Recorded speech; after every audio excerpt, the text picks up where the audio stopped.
En ce qui concerne le revenu de base, le revenu universel, on a abordé cette question tout à l'heure.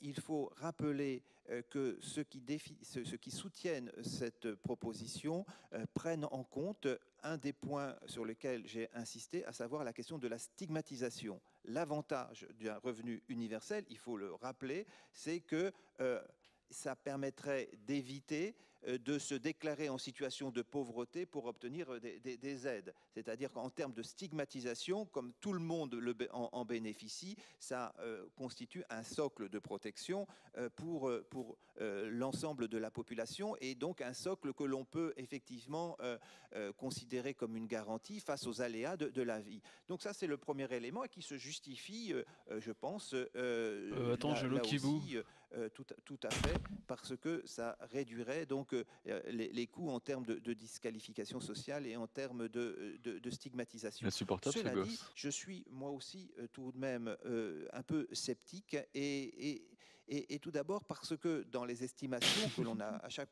En fois quantité. pu faire, c'est pas quelque chose de récent, hein, on en parlait déjà au moment du vote de la loi sur le RMI en 1988. Hein, c'est lancinant. En France, il y a toujours eu cette réflexion. Ça devient En vite fait, le bordel. En fait. d'après les estimations que l'on fait, on arrive finalement à se dire, on arriverait, là, Louis Gallois le disait tout à l'heure, à 800 €. Ça voudrait dire que l'on se situerait quand même Mais ce que je veux dire, c'est que c'est actuellement surtout au avec ce niveau revenu en philosophique dessous, que c'est différent. nettement en dessous du revenu, enfin du seuil de pauvreté. Et cela conduirait malgré tout les personnes qui en bénéficient de solliciter quand même d'autres aides parce que elles ne pourraient pas vivre avec un tel montant. Donc on ne sort pas totalement malgré tout de la logique de la disqualification sociale. Et puis je crois en même temps que il y aurait là à repenser complètement les normes en vigueur dans le système de protection sociale français. C'est vraiment une révolution qui semble un petit peu inquiétante du point de vue, en tout cas, du risque d'effet pervers que cela peut entraîner et peut-être même de remise en question assez radicale de la solidarité. Donc à terme. Donc voilà, donc c'est la raison pour laquelle je suis favorable à ce qu'il y ait davantage d'expérimentation, d'évaluation, de réflexion avant de se lancer dans une opération qui remettrait complètement en question les bases, le socle de notre protection sociale. Oui, alors 2 mots maintenant sur le revenu de base.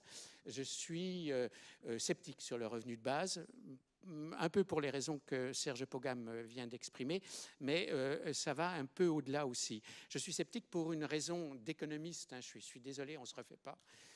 Si on verse un revenu de base de 800 € par adulte et de 400 € par jeune de moins de 18 ans, comme je l'ai entendu, ça a un coût pour les adultes. Il y a 50 millions d'adultes en France. Ça représente 400 milliards d'euros. Et si on y rajoute les 15 millions de jeunes de moins de 15 ans, enfin 17 millions de moins de 18 ans, ça fait même plus que 400 milliards, puisque c'est des revenus mensuels. Donc, j'arrondis, hein, 12 fois 800, ça fait 9600 sur l'année, et 9600, j'arrondis à 10 000, simplement pour les adultes. Ça signifie qu'il y aurait 500 milliards qui seraient versés pour les adultes et une centaine de milliards pour les plus jeunes.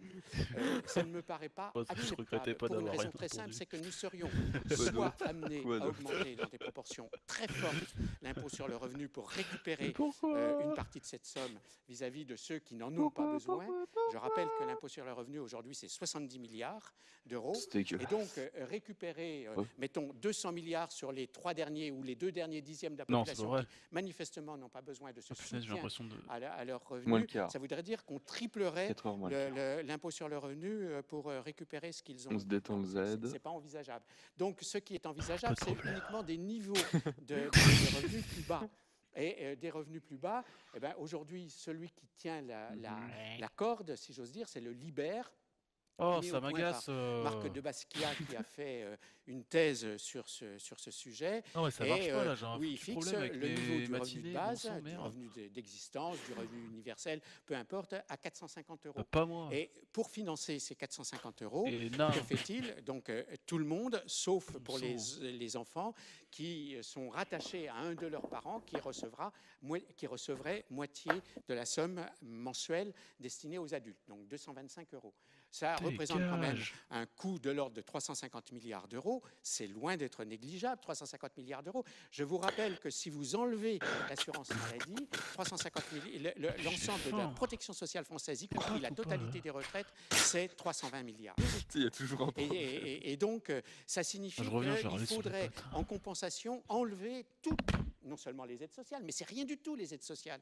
C'est de l'ordre de 15 à 18 milliards chaque année. Le gros paquet, c'est les retraites. Il faudrait supprimer les retraites. Et supprimer les retraites, ça se ferait non seulement au détriment de ceux qui, jusqu'à présent, ont cotisé pour leur retraite et qui n'auraient plus droit à la percevoir, en tout cas à la percevoir en entier, mais ce serait aussi créer de l'inégalité par ailleurs, parce qu'il faudrait développer des fonds de pension qui seraient accessibles d'une manière individuelle, donc pas obligatoire, et seuls les mieux lotis ou les plus intelligents ou ceux qui sont capables de se projeter 40 ans en arrière souscriraient à ces fonds de pension. C'est exactement la situation que l'on voit dans les pays où il y a des fonds de pension qui se sont substitués à la retraite par répartition. Donc on voit qu'une partie importante de la population, et c'est justement la partie aux revenus les plus faibles, faute d'anticiper une situation à 60 ou 65 ans, ne souscrira pas à une retraite complémentaire facultative et du même coup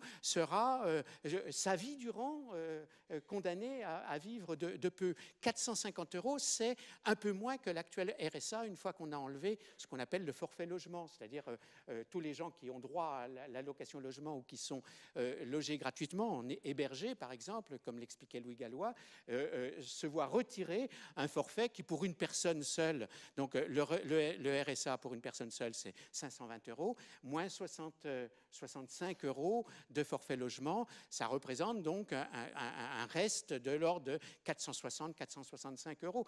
Voilà, pour verser 450 euros, c'est-à-dire moins que l'actuel RSA, il faudrait prendre le risque de multiplier la pauvreté qui s'instillerait ailleurs, et notamment aux âges plus grands où il n'y aurait plus de chômage, il n'y aurait plus d'assurance chômage. Enfin, je me dis, mais ce n'est pas possible cette affaire-là. Et ce n'est possible que moyennant une condition, et je rejoins là-dessus Serge Pogam, à savoir que ce revenu de base serait un revenu personnel, individuel.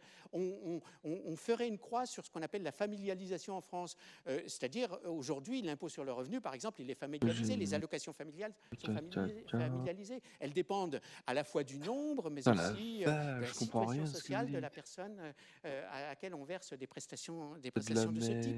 Et donc, il y aurait une individualisation généralisée, et cette individualisation ferait que deux personnes adultes vivant ensemble auraient par exemple 900 euros, c'est-à-dire se rapprocheraient, auraient un montant bien supérieur à l'actuel RSA pour deux personnes. Hors forfait logement, le RSA pour deux personnes, c'est de l'ordre de 800 euros. Hein. Donc, et il aurait 900 euros. Les gagnants seraient ceux qui vivent en couple ou ceux qui vivent en couple avec des enfants à charge, parce que les 225 euros, c'est plus que les allocations familiales. Mais les perdants, ce seraient tous les isolés, justement, ceux qui sont le plus en bas de l'échelle, ceux les plus disqualifiés, ceux qui n'osent pas recourir à la solidarité familiale, parce que ce n'est pas la norme dans notre société, comme Serge l'expliquait tout à l'heure. Je voudrais qu'on comprenne qu'il y a un dilemme dans cette proposition, ou bien on fait un niveau de revenu de base suffisamment élevé pour que tout le monde dans le bas de l'échelle soit gagnant, et à ce moment-là, ce n'est pas finançable, ou bien on réduit ça, et à ce moment-là, une partie, et la partie la plus défavorisée de la population, risque fortement d'en souffrir. Pas toute la partie la plus défavorisée, une fois encore, les couples ou les familles seront moins pauvres après qu'avant, mais au détriment des personnes isolées qui sont justement celles qui sont les plus en difficulté. Voilà. Je me permets de faire un commentaire assez général. Je pense que là, on a un débat qui devient très très vite extrêmement technique, parce qu'effectivement, on l'a vu avec le RSA ou la prime activité, la prime pour l'emploi, etc. Là, pour le revenu d'assistance, le revenu universel également. Mais je pense qu'en termes de philosophie générale pour lutter contre la pauvreté, je crois qu'il faut d'essayer de faire cohabiter deux notions importantes que l'on n'a souvent pas l'habitude de mener ensemble, de mettre ensemble, à savoir la question de la protection. On parle beaucoup de protection sociale, et le lien social aujourd'hui repose en grande partie sur cette capacité à être protégé par des institutions, mais aussi par nos relations, celles que nous constituons entre nous, dans notre famille, dans nos cercles d'amis, dans nos associations, etc., dans le monde du travail. Mais en même temps, je crois que, et c'est là tout le défi, pour lutter contre la disqualification sociale, il faut penser aussi en termes de reconnaissance. Et ça, c'est beaucoup plus difficile d'une certaine manière à appréhender. On ne peut y accéder que si on a bien compris quelles sont les expériences vécues des personnes qui sont en situation de pauvreté. De penser en termes de reconnaissance et en termes de statut. Pour revenir à cette question finalement de Zimmel, qu'est-ce qui fait qu'on est pauvre et rien que pauvre, et qu'est-ce qui finalement détermine ce statut de pauvre? En fait, il faut que les personnes puissent retrouver à la fois des garanties en termes de protection, mais aussi des garanties en termes de reconnaissance. Et ça, c'est quelque chose qu'il faut traduire en termes de politique publique, et cela est certainement un peu plus difficile, plus redoutable aussi d'une certaine manière. Mais ça nous permet aussi d'une certaine manière de penser la solidarité, non plus seulement en termes d'organisation technique de la protection sociale, mais aussi en termes d'orientation, de conception des politiques publiques. Et c'est en pensant à ces deux dimensions, c'est le compter sûr et le compter pour.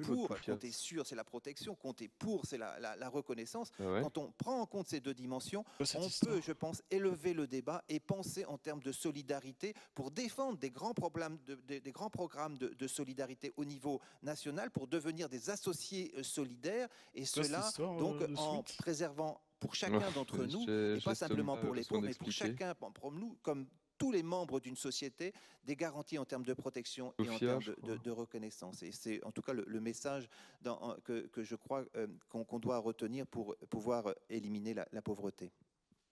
Voilà, merci à tous.